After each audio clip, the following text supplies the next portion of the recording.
Captain America's chopper from Easy Rider wasn't just a motorcycle. It was a rolling piece of American rebellion that defined an entire generation's idea of freedom. Dennis Hopper and Peter Fonda's iconic ride featured a stretch front end, stars and stripes paint scheme, and became the most recognizable custom bike in cinema history. But why were 4 identical choppers built when only 2 appeared on screen? How did a bike designed to look cool become nearly impossible to actually ride? And what's the real story behind the bikes that were stolen before filming even wrapped? These are 20 weird facts about Captain America's chopper that will blow your mind. Number 20. The Cliff Vos and Ben Hardy Partnership. That's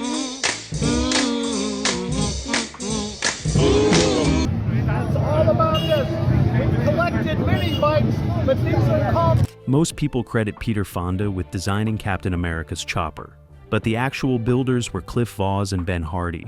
These 2 Los Angeles customizers ran a shop together and were already well known in the chopper scene before Hollywood came calling.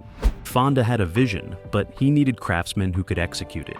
The Vos handled the mechanical work, while Hardy focused on fabrication and metal work. The partnership wasn't smooth. They disagreed constantly about proportions and modifications. Vos wanted the bike to be rideable. Hardy cared more about aesthetics. Fonda sided with Hardy almost every time, which created tension in the shop. The build took approximately 3 months from start to finish, working nights and weekends around their regular custom jobs. They charged Fonda $1,200 per bike, a bargain even in 1967 dollars. That price included parts, labor, and their expertise. Years later, Vos admitted they should have charged triple. Hardy never discussed the money, but friends say he resented how little they made compared to the bike's eventual fame. The working relationship ended shortly after the film wrapped. They never collaborated again. Number 19. 4 bikes were actually built. Orange County Choppers had a big liquidation auction and sold off everything from their shop. I learned this about...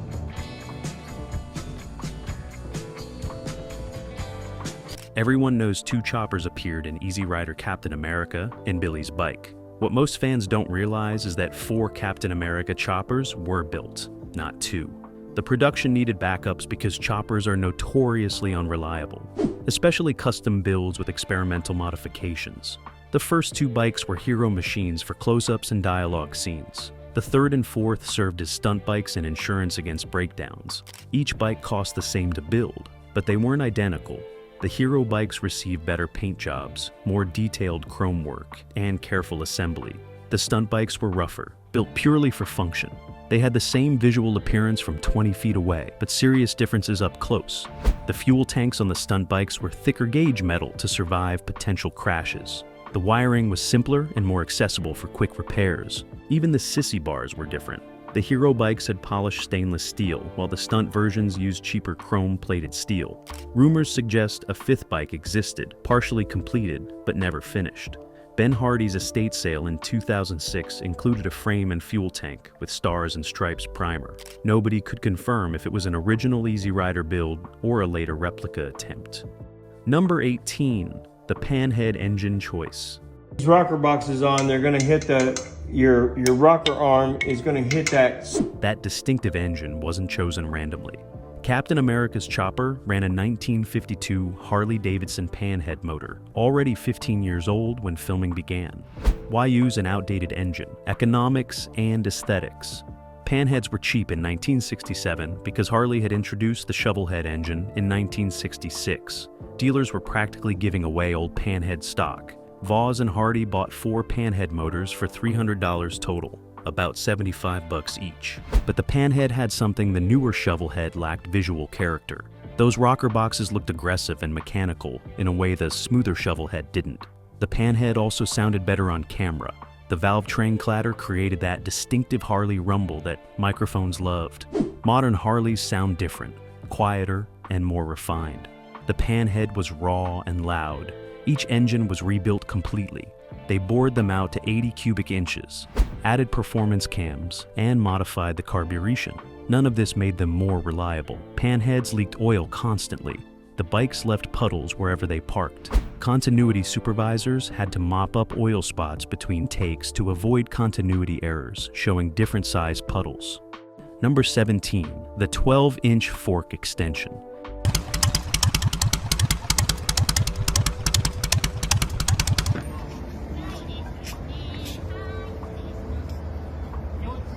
Those impossibly long front forks became the chopper's most recognizable feature. The stock Harley forks were extended exactly 12 inches, though it looked like much more on camera. This modification created the laid-back, stretched-out profile that defined the chopper aesthetic. But it made the bike incredibly difficult to ride. The extended forks changed the steering geometry completely. Normal motorcycles steer by leaning. The long forks on Captain America required muscling the handlebars, like a car's steering wheel. Low-speed maneuvers became dangerous. Parking lot speeds were the most treacherous because you couldn't lean the bike into turns. Several crew members tried riding the bikes and immediately dropped them. The forks were made from stock Harley-Davidson Sportster tubes, cut and reinforced with internal sleeves. The welding had to be perfect because any weakness would create catastrophic failure at highway speeds. They tested the first extended fork by clamping it in a vise and hanging a 200-pound weight from the bottom. If it flexed more than half an inch, they scrapped it and started over. Peter Fonda practiced for 2 weeks before filming, learning the counterintuitive steering. He still dropped the bike 3 times during production, once bending the forks badly enough to require overnight repairs. Number 16, the Stars and Stripes paint scheme, origin.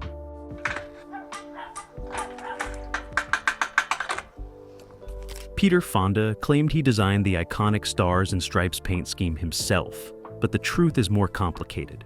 The initial concept came from Fonda, inspired by a jacket he'd seen at a protest rally.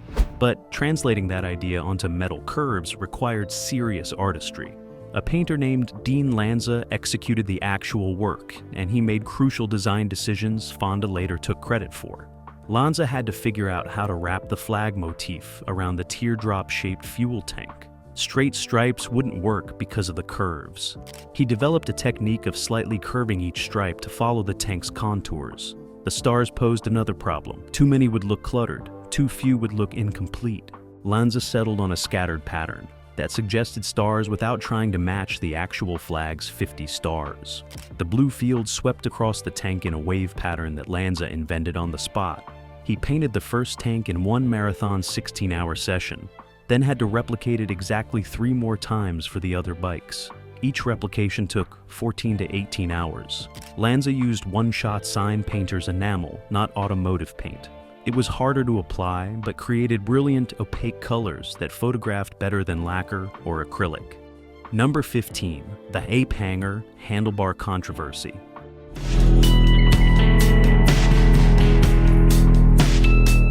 Those sky-high handlebars weren't just for show. They were technically illegal in California. The ape hanger bars on Captain America sat 14 inches above the risers, putting them well above shoulder height when seated. California Vehicle Code limited handlebars to shoulder height maximum. This law was specifically targeted at choppers, which authorities considered dangerous. The production carried special permits for filming, but they had to be careful during location shoots. Anytime they filmed on public roads, they risked citation. Highway Patrol pulled them over twice during the cross-country filming. Both times, showing the film permits got them released with warnings. But other chopper riders in those areas weren't so lucky. After Easy Rider's release, police crackdowns on ape hangers intensified across California. Lawmakers cited the film as evidence of dangerous motorcycle culture. This created a weird backlash where the bike that popularized choppers also triggered laws restricting them. The high bars also created practical problems. Wind resistance was tremendous at highway speeds. Fonda's arms got exhausted holding the bars against the wind blast. They filmed most riding scenes at 45 miles per hour, even though the speedometer showed 70. Any faster, and Fonda couldn't maintain control for extended takes. Number 14, the Sissy bar modifications. That tall Sissy bar wasn't purely decorative. It served multiple functions the production needed. First, it provided mounting points for cameras during riding shots. The crew fabricated special clamps that attached to the Sissy bar, allowing them to mount 16mm cameras pointing forward at Peter Fonda. Second, it gave Dennis Hopper something to grab during tandem riding scenes. Several sequences show both actors on Captain America, with Hopper riding pillion. The Sissy bar gave him a secure grip point.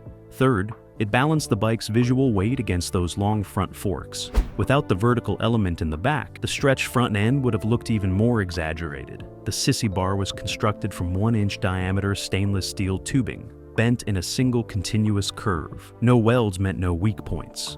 The mounting system bolted through reinforced points on the frame, distributing stress across multiple connection points. Each Sissy bar weighed 11 pounds, adding to the bike's already substantial weight. The chrome plating was done twice, once for base coverage, then polished and replated for the brilliant shine seen on camera. This double plating process cost an extra $40 per bike, considered extravagant in 1967. Number 13, the stolen bikes. Mystery. Here's where the story gets dark. 2 of the 4 Captain America choppers were stolen before filming even wrapped, and they've never been recovered. The theft occurred during the New Orleans portion of filming. The production housed the bikes in a supposedly secure garage near the French Quarter. Someone broke in overnight and took 2 machines, 1 hero bike and 1 stunt bike. Police suspected an inside job because the thieves knew exactly which garage and had keys. The production filed insurance claims, but more importantly, they had to scramble to finish filming with only 2 remaining bikes. Several planned sequences were simplified or eliminated because they couldn't risk damaging the survivors. The theft created a lasting mystery in motorcycle culture. Where did those bikes end up? Conspiracy theories range from a collector paying for a professional heist to local criminals chopping them for parts. The most tragic theory suggests the thieves didn't even know what they had. They might have stripped 2 priceless movie bikes for generic Harley parts worth maybe $500. Over the decades, several bikes have surfaced claiming to be the stolen originals. All have been debunked through forensic analysis. The real stolen choppers probably got disassembled within days of the theft. Number 12, the rigid frame. Punishment. And after the crash, it was fully restored. The other bike that was used in production was... Captain America's chopper had no rear suspension whatsoever, a design choice called a rigid frame that created serious problems. Most motorcycles have shock absorbers or springs to cushion the rear wheel. Choppers of that era eliminated suspension to achieve a cleaner, more minimalist look. Every bump, crack, and imperfection in the road transferred directly through the frame to the rider's spine. Peter Fonda developed chronic back pain during filming that plagued him for years afterward. The rigid frame looked spectacular on camera, creating that hardtail profile chopper enthusiasts loved. But the practical reality was brutal. Riding more than an hour became genuine torture. The seat was a thin pad over a flat metal pan. No cushioning, no give, no mercy. Highway expansion joints hit like sledgehammer blows. Railroad crossings required slowing almost to a stop or risking compression fractures. Fonda later said his biggest regret about the bike's design was insisting on the rigid frame. If he could rebuild it, he'd add rear suspension and sacrifice some aesthetic purity for basic comfort. The camera crew riding in the following vehicles could see him grimacing after several hours of riding. Several times they had to stop filming so Fonda could walk around and stretch his compressed spine. Number 11, the filming destruction. Oh my God. Oh my God.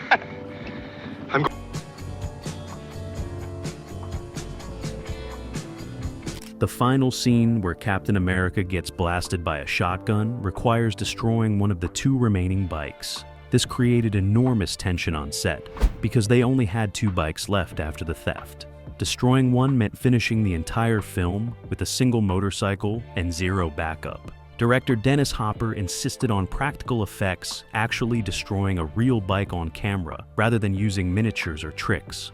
The special effects team rigged the bike with explosive squibs and prepared a compressed air cannon loaded with debris to simulate the shotgun blast. They got 1 take, that's it. If something went wrong, they'd have destroyed the bike for nothing and would need to either find a replacement or change the ending. The pressure was incredible. Every department had to execute perfectly simultaneously. The bike they destroyed was actually the primary hero machine, the one with the best paint and most screen time. They kept the rougher stunt bike as the survivor because it was more practical for potential pickup shots. The explosion worked perfectly on the first take, destroying the bike spectacularly. When Hopper yelled "cut," the entire crew stood silent for a moment, mourning the loss of the beautiful machine they'd worked with for months. Number 10, the tiny fuel tank problem.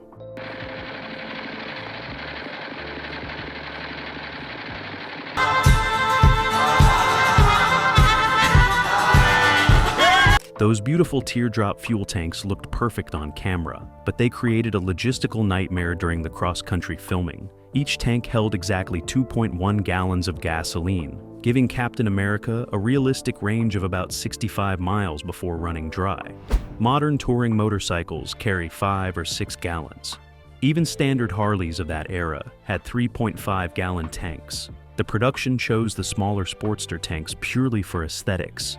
They had the perfect teardrop shape for the stars and stripes paint scheme, but this decision meant the crew had to plan fuel stops constantly. They couldn't just ride for hours like the film suggested. Every hour of filming required at least one refueling break. The support vehicles carried 5-gallon jerry cans of premium fuel because they often filmed in remote areas without gas stations. The tiny tanks also meant weight distribution problems. A full tank of gas weighs about 14 pounds. As the tank emptied during riding, the bike's handling characteristics changed noticeably. Fonda had to adjust his riding style throughout each tank of fuel. When full, the bike felt planted and stable. At half empty, it became twitchier and more responsive. Running on fumes made the front end feel dangerously light. The production logs show they refueled the bike 67 times during filming, not counting practice runs and rehearsals. That's 67 stops where they had to maintain continuity, matching fuel levels to previous shots. Script supervisors tracked fuel levels in their notes: quarter tank, half tank, nearly empty. Several scenes were reshot because the fuel level didn't match between camera angles. Number 9, the chrome delete philosophy. Street and drive it right in the front door.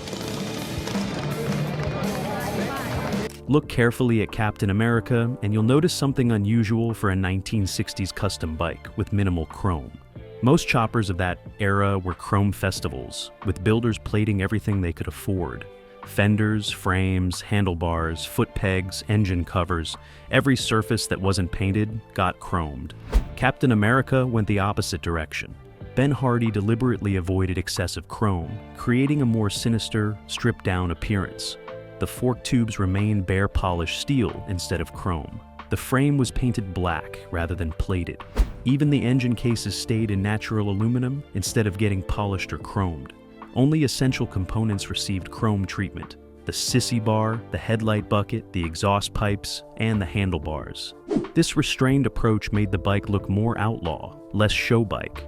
Hardy understood that excessive chrome would make Captain America look like a garage queen, a trailer baby that never saw real roads. The chrome delete also saved money and time. Chrome plating in 1967 required weeks of processing and cost serious money. By limiting chrome to specific accent pieces, they cut costs and accelerated the build schedule. The minimal chrome approach influenced chopper building for the next decade. Before Easy Rider, more chrome meant a better bike. After Easy Rider, builders embraced the raw, stripped aesthetic. Primer paint jobs became acceptable. Bare metal became cool.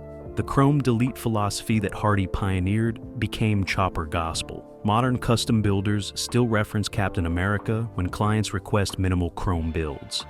Number 8, the exhaust note trick.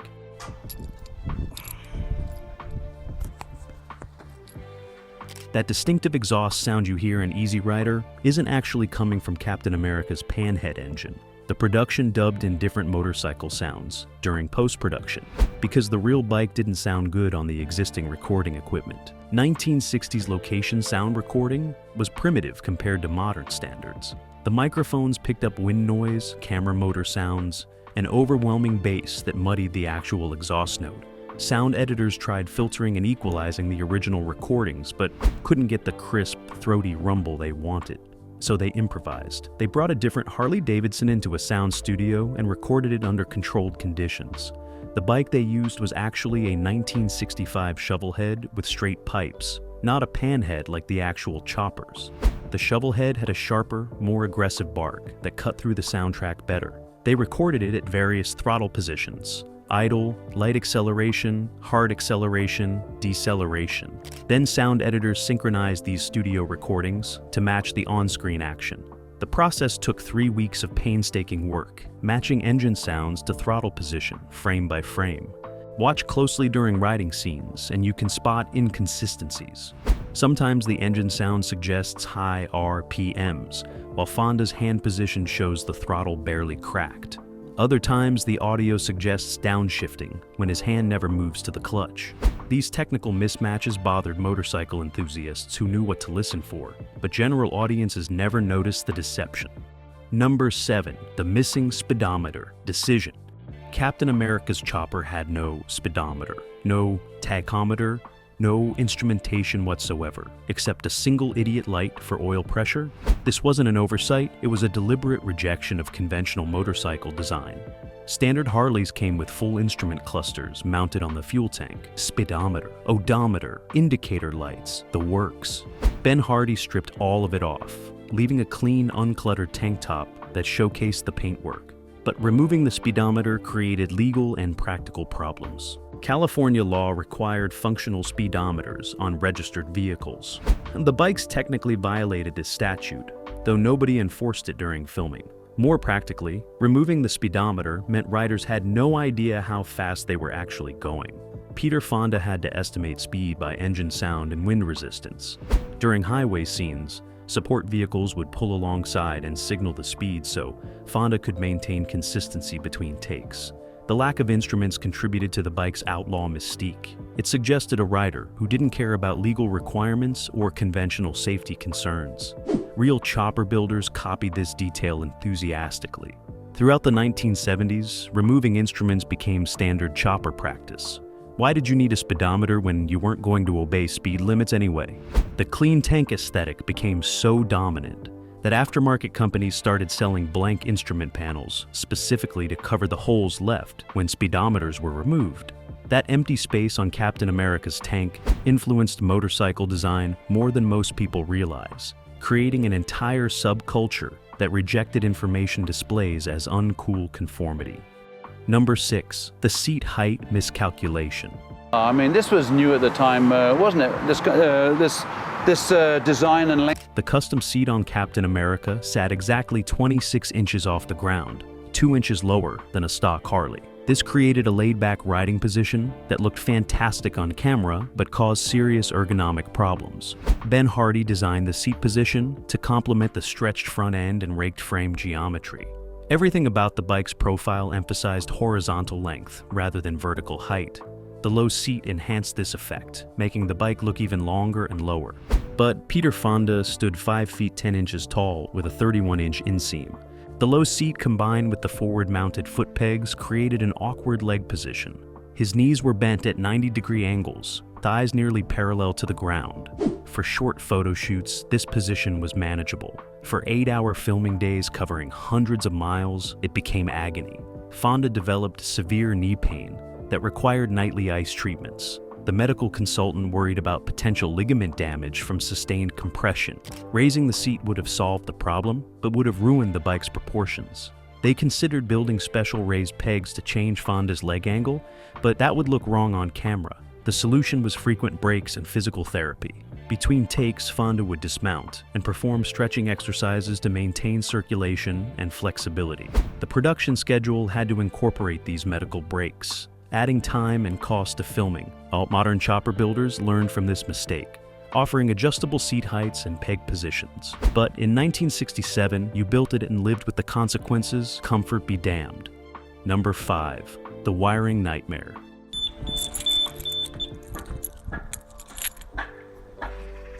Custom choppers in the 1960s approached electrical systems with a philosophy best described as minimal and wishful thinking. Captain America's wiring harness was a terrifying combination of stripped-down circuits and improvised connections that somehow kept the bike running. Standard Harley-Davidson wiring included circuits for lights, horn, ignition, charging system, and various accessories. Ben Hardy eliminated everything except absolute essentials: headlight, taillight, and ignition. No turn signals, no horn, no electrical accessories. This simplified the wiring dramatically, but created new problems. The The entire electrical system ran through a single 6-volt battery barely larger than a lunchbox. 6 volts was marginal for reliable ignition, especially with the hot-rodded engine that needed strong spark. The battery drained constantly, requiring jump starts several times per day of filming. The charging system consisted of a generator that worked inconsistently at best. At idle, it produced insufficient voltage to charge the battery. Highway speeds generated adequate charging current, but stop-and-go filming drained the battery faster than riding could replenish it. The production carried 2 spare batteries for each bike, constantly rotating them to keep bikes running. Wiring connections were crude by modern standards, electrical tape wrapped around twisted wires, no weatherproof connectors or proper insulation. Water crossings and rain scenes created short circuits that killed the ignition. One infamous incident during the Louisiana Bayou filming saw Captain America's entire electrical system fail when mud splashed into the wiring harness. They spent 4 hours stripping, cleaning, and rewiring the system on location, while mosquitoes feasted on the crew. Number 4, the weight distribution disaster.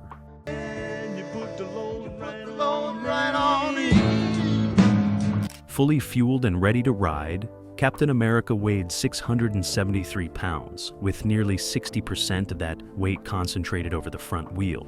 This horrendous weight distribution made the bike handle like a shopping cart with a broken wheel. Standard motorcycles distribute weight roughly 50-50 between front and rear. This balance allows predictable handling and stable braking. Captain America's stretched front end, extended forks, and forward weight bias created a machine that wanted to swap ends at the slightest provocation. The heavy front end resisted turning at low speeds, but became dangerously twitchy at highway velocities. Crosswinds would catch the bike and require constant steering corrections.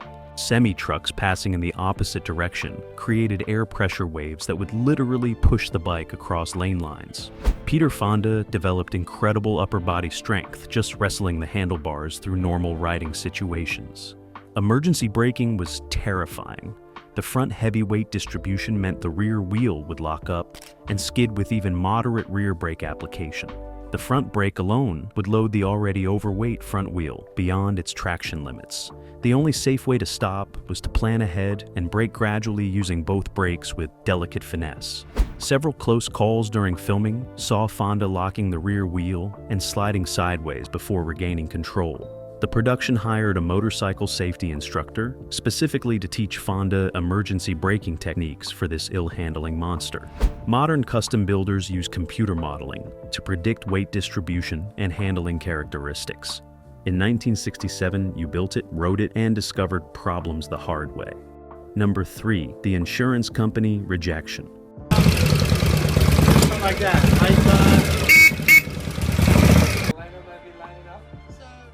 How does it make you feel to hold it? Nervous. When production tried to insure the motorcycles for filming, every major insurance company refused to write a policy. Insurance adjusters took one look at Captain America's specifications and laughed. Extended forks, rigid frame, no front brake, minimal lighting, non-standard geometry. Every modification violated basic safety principles insurance companies relied upon for actuarial calculations.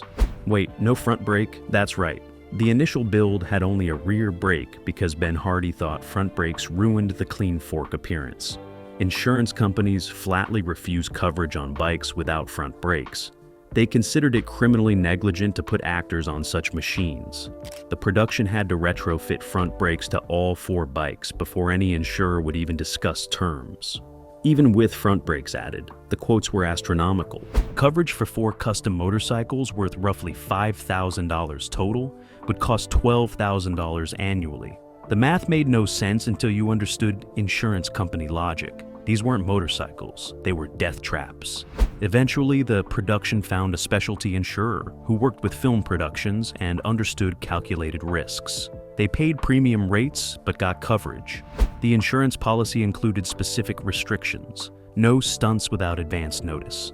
No riding above 55 miles per hour. No more than 4 hours of continuous riding per day. Mandatory safety inspections every 72 hours. A certified mechanic had to verify brake function, tire condition, and steering tightness before each day's filming. These requirements added complexity and cost to an already challenging production, but without insurance, the entire motorcycle aspect of Easy Rider would have been impossible. Number 2, the Smithsonian rejection. After Easy Rider became a cultural phenomenon, the producers approached the Smithsonian Institution about acquiring the surviving bike for their collection. The Smithsonian politely declined, stating the motorcycle didn't meet their acquisition criteria for cultural significance. This rejection in 1971 seems laughable in hindsight. The bike that defined a generation's rebellion, that launched the custom chopper movement, that became an icon of American counterculture, wasn't significant enough for the National Museum. The Smithsonian's stated reason was that the bike was too recent and its cultural impact remained unproven. Their motorcycle collection focused on historically significant machines with decades of established importance. A 3-year-old movie prop didn't qualify regardless of the film's success. The institution also expressed concerns about the bike's modified nature. It wasn't a production motorcycle representing manufacturing achievement. It was a custom one-off cobbled together from various parts. Where was the historical value in a parts bin special?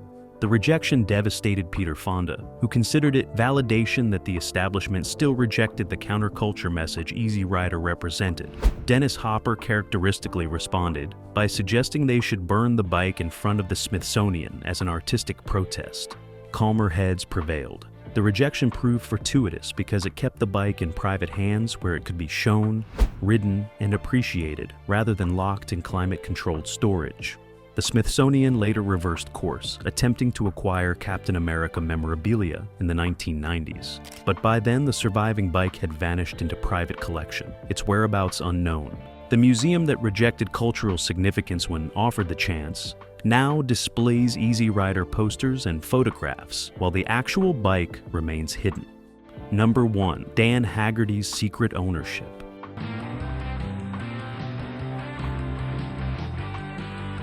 One of the climatic scenes is they do their deal and they put the money inside the gas tank in a rubber tube. Here's the twist nobody saw coming. The one surviving Captain America chopper spent over 20 years hidden in actor Dan Haggerty's private collection, and he never told anyone. Haggerty, famous for playing Grizzly Adams, was a motorcycle enthusiast and custom builder who worked in Hollywood's transportation departments during the 1960s. He befriended the Easy Rider crew and was present during filming. When the production wrapped, one of the bikes was headed for the crusher because nobody wanted it. Haggerty offered $500 and hauled it home. He never publicized this acquisition, never showed the bike, never mentioned it in interviews. It sat in his workshop covered by a tarp for 2 decades while the world wondered what happened to the surviving choppers. Why the secrecy? Haggerty feared fans would never leave him alone if they knew he owned Captain America. He also worried about theft. The stolen New Orleans bikes proved these machines attracted criminals, but mainly, he just loved having a secret. He'd occasionally uncover the bike late at night, start it up, and ride around his property. Those private rides with a piece of cinema history meant more to him than any amount of money or fame. In 1994, a journalist investigating Easy Rider memorabilia tracked down rumors about Haggerty. When confronted, he initially denied everything, but finally admitted ownership after the reporter showed him photographic evidence. The bike was authenticated through frame numbers and construction details only the original builders would know. Haggerty eventually sold it at auction in 1996 for over $1 million. The buyer requested anonymity, and Captain America disappeared again into a private collection. It surfaces occasionally at invitation-only events, still running, still turning heads, still representing freedom on 2 wheels. The bike that rejected authority remains free from public scrutiny, exactly as Peter Fonda would have wanted. Captain America's chopper wasn't just a motorcycle. It was rebellion forged in steel, freedom stretched across 12 inches of fork, and counterculture painted in stars and stripes. From stolen bikes to secret ownership, this machine's story proves sometimes the most iconic vehicles have the wildest histories hiding behind their chrome and paint.